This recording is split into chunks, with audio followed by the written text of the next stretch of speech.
Welcome to the deep dive.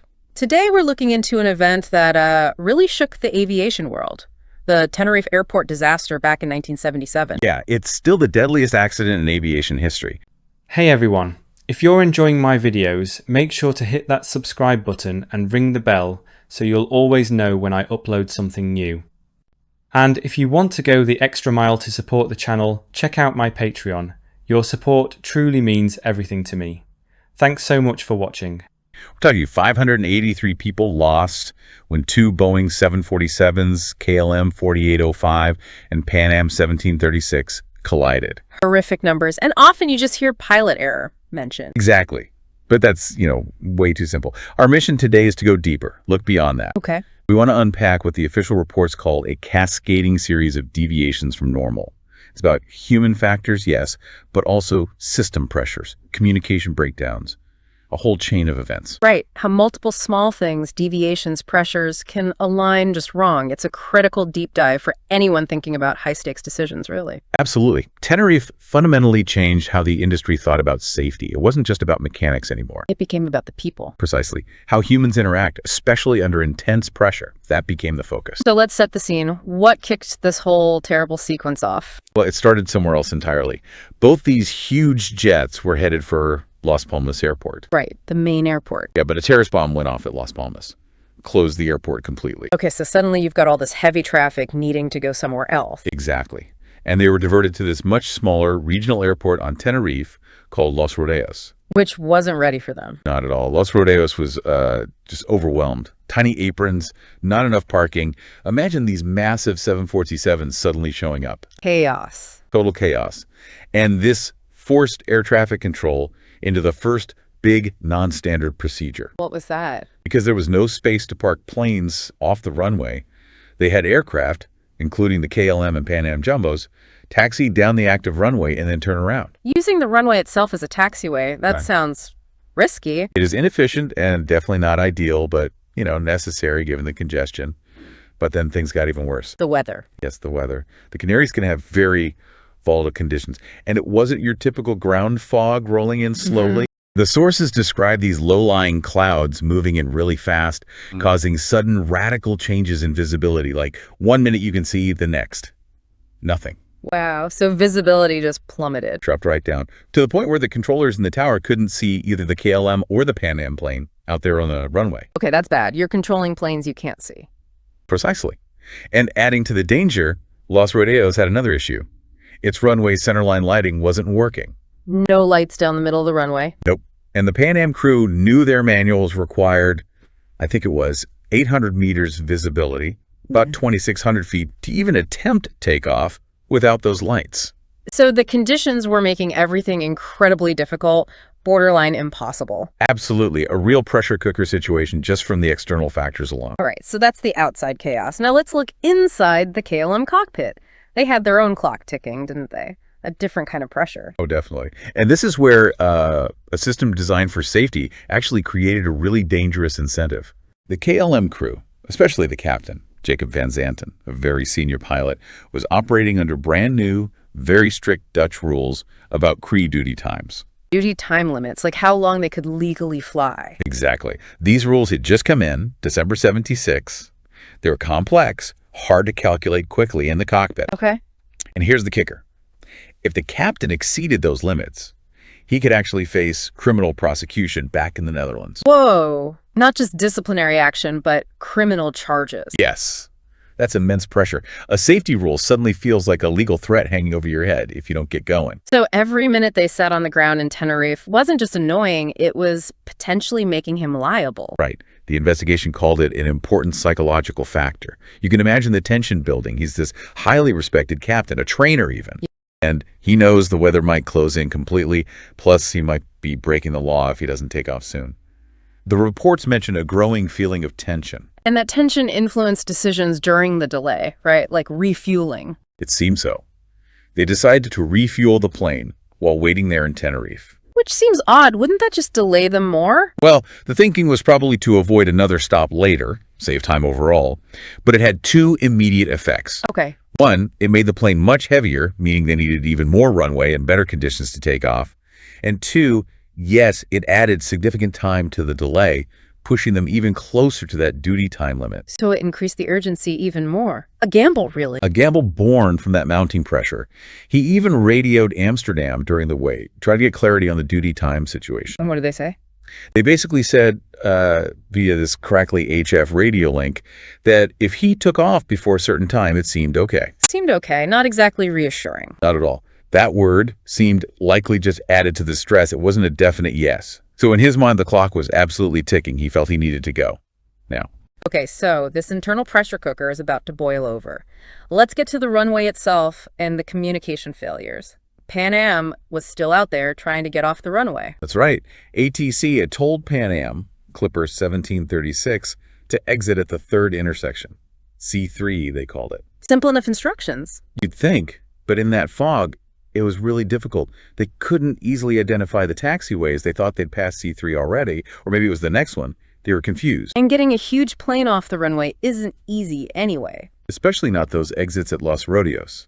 Their reports mentioned some are really sharp turns, like 90 degrees, maybe even more, like 135 degrees back towards the ramp. On a relatively narrow runway for a 747. Exactly. You can't just whip a jumbo jet around like that, especially when you can barely see. So Pan Am was moving slowly, carefully, still on the active runway. Meanwhile, back at the start of the runway, the KLM captain is lined up, ready, staring into that fog. He's lined up, engine checks done, and that impatience, that tension, it's palpable. He actually started advancing the throttles, started the takeoff roll. Without clearance. Without clearance. His first officer quickly caught it, said something like, "Wait, we don't have clearance?"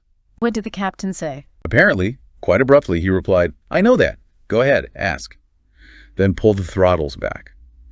But you see the mindset, right? He'd already decided. Yeah, the intent was clear. That impatience really set the scene for what happened next, didn't it? The critical communication. It really did. So the KLM co-pilot radios the tower. He reads back the ATC route clearance, the directions for after takeoff. Okay, standard procedure. But then he has this non-standard, incredibly ambiguous phrase, "We are now at takeoff." At takeoff? What did he mean? What did the tower think he meant? Well, he probably meant we are ready for takeoff, or we're beginning takeoff roll. But the tower controller, who hadn't given takeoff clearance, You heard it differently. right, he interpreted it as we are in position for takeoff, ready but waiting. Okay, so the tower responds based on that assumption. Yes, the controller says, okay, then there's a pause, and he gives the crucial instruction. Stand by for takeoff. I will call you. Hold your position. Don't go. Stand by. Clear instruction. Should have been. But at that exact moment, disaster strikes acoustically. What happens? The Pan Am crew, hearing KLM say they were at takeoff while knowing they themselves were still on the runway, immediately keyed their mic. To warn them. Yes, they transmitted urgently. We are still taxiing down the runway, Clipper 1736. Okay, so two transmissions at once. KLM co-pilot and Pan Am. No, sorry, the KLM transmission finished, then the tower said, okay, stand by, and simultaneously with the tower's standby and Pan Am's warning. Ah, okay. Tower and Pan Am transmitting at the same instant. Exactly. Yeah. And because they were on the same frequency, this caused a heterodyne. Yeah. A loud, high-pitched squeal or whistling sound in the KLM cockpit. Lasts about 3 seconds. So that whistle blocked out the critical part of the tower's message. It interfered significantly. It likely blocked or garbled the standby for takeoff instruction from the tower and also blocked the Pan Am warning transmission from reaching the KLM cockpit clearly. Oh my God. So the KLM captain, already primed to go. Likely didn't clearly hear the command to wait nor the warning that the runway was blocked. His confirmation bias just kicked in. He thought they were cleared. But wasn't there anyone else in the cockpit? The flight engineer? There was. And this is the final heartbreaking moment of potential intervention. The flight engineer, Willem Schroeder, did hear something.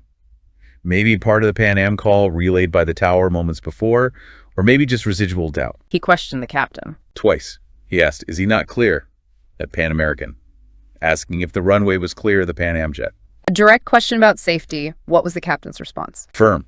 Emphatic. Just, oh yes. Basically, yes, he's clear. Don't worry. And the flight engineer, he didn't push it. He didn't. The investigation report notes this specifically. Both the co-pilot and the flight engineer fell silent. Perhaps, the report suggests, due to the captain's great prestige and known authority. 13 seconds later. 13 seconds later, KLM 4805 slammed into Pan Am 1736 in the fog. Which brings us to the lessons learned. The Spanish investigation ultimately blamed the KLM captain's actions taking off without clearance. But the why goes much deeper into that authority dynamic. Absolutely. It's the core takeaway. The cockpit, especially back then, operated under what psychologists might call a mechanistic group structure. Very rigid hierarchy. Like the military. Exactly. Orders come down, they're followed. Dissent is difficult, not encouraged. The junior officers, the co-pilot and flight engineer, were psychologically blocked from strongly challenging their captain. That Captain God complex idea. Or Cialdini's power of authority principle. Both irrelevant. Cialdini's work shows how deeply ingrained our deference to authority is. We tend to obey figures we perceive as legitimate leaders, sometimes even against our better judgment. And Van Zanten wasn't just any captain. No, he was KLM's chief flight instructor for the 747.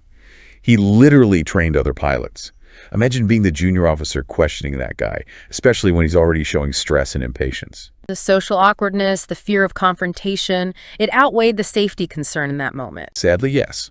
They likely prioritized group cohesion, avoiding conflict, over challenging the authority figure, even with doubts in their minds. That deference proved fatal. A total system failure then. The social structure failed. The industry realized this. They saw that the existing structure could actively prevent experienced crew members from speaking up when needed most. Which led to crew resource management, CRM. The single biggest change to come out of Tenerife. CRM training was developed specifically to break down that steep authority gradient. How does it work? It teaches skills. Assertiveness skills for junior crew, active listening for captains. It encourages questioning, cross-checking, sharing the mental workload. It makes challenge respectful but expected. So it's okay, even required, to speak up if you see something wrong, no matter who's in charge. Precisely. It aims to turn the cockpit into a collaborative team, not a dictatorship.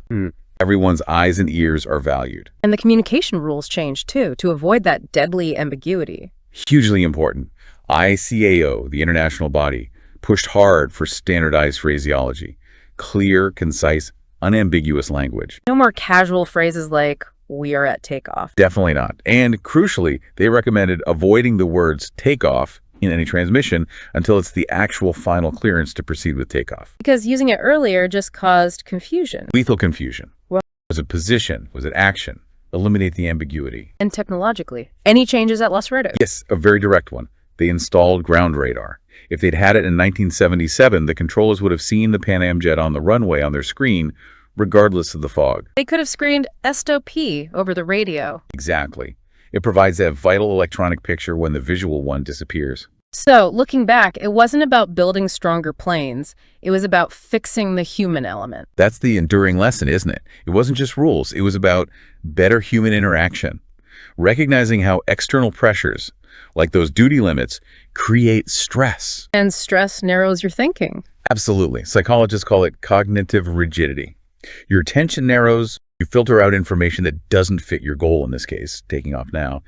You reject dissent. You revert to familiar patterns, like an expert pilot, just assuming he knows best. The system lacked checks against that breakdown under pressure. Right. It didn't enforce that extra vigilance needed precisely because things were deviating from the routine. And that effect of crisis-induced stress, the narrowed attention, the reverting to habit, rejecting contrary views, that's universal. It happens everywhere, not just in cockpits. Absolutely. Think about your own professional life. High pressure, tight deadlines, unexpected problems, forcing you off the standard path. How might that stress be subtly causing you to miss something important, to brush off a colleague's concern, because it doesn't fit your plan or slows you down? It's a challenging thought. The lesson from Tenerife, then, is we need to build in safeguards. Yes. Build processes, personally and professionally, that force what you called extra vigilance, especially when deviating from routine. You have to consciously create space for doubt, for challenge. Even when it feels uncomfortable or inefficient. Ask yourself, what's the potential cost of being wrong here versus the cost of listening to a different view, even if it takes an extra minute? CRM, in essence, tries to make the cost of silence higher than the cost of speaking up. That's a powerful takeaway. Thank you for walking us through the complex layers of Tenerife today. It's a vital story to remember. Indeed. Thank you for joining us on the deep dive. We'll see you next time.